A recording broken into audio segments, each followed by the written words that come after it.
De l'autorité de la concurrence qui ouvre la voie à la fin du monopole des pharmacies. Les conclusions sont sans détour. Le prix des médicaments est trop élevé, la concurrence ne joue pas. Le rapport propose donc d'autoriser la vente par les grandes surfaces pour les traitements bien sûr sans ordonnance. Florence Bouquilla, José Boulestex. Les médicaments sans ordonnance seront-ils bientôt vendus en grande surface? Cette éventualité irrite ce pharmacien car des dizaines de médicaments seraient alors concernés.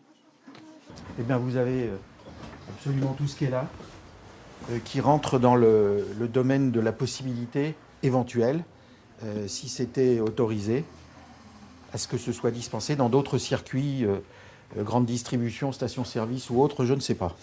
Pastilles pour la gorge, arnica, test de grossesse, mais aussi aspirine ou Doliprane. Selon l'autorité de la concurrence, si ces médicaments sans ordonnance étaient vendus en grande surface, le consommateur les paierait 25% moins cher. Mais pour ce pharmacien, aucun médicament ne doit être considéré comme un produit de consommation. Le fait qu'un médicament ne nécessite pas de prescription médicale n'est en aucun cas un gage d'innocuité ou de non-dangerosité. L'autorité de la concurrence en a bien conscience. Pas question de faire prendre un risque aux malades. Il faut évidemment que tout cela soit fait sous la responsabilité de pharmaciens. Et un médicament n'est pas un produit comme un autre. Il suppose des précautions.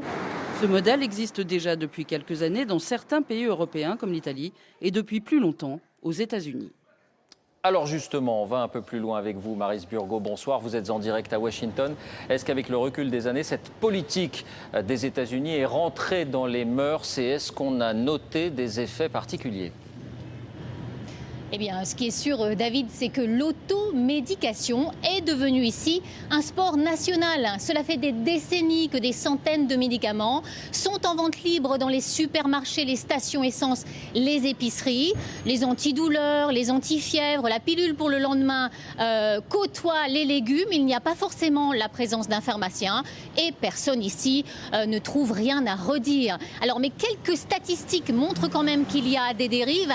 Un adolescent américain sur 20 reconnaît par exemple avoir fait une surdose de médicaments contre la toux. Ces sirops contre la toux sont ingérés par les jeunes pour leurs effets euphorisants et 2 millions d'Américains, notamment des personnes âgées, présentent aujourd'hui tous les risques d'avaler un cocktail dangereux de médicaments faute d'information. Merci Maryse pour ces indications. Autre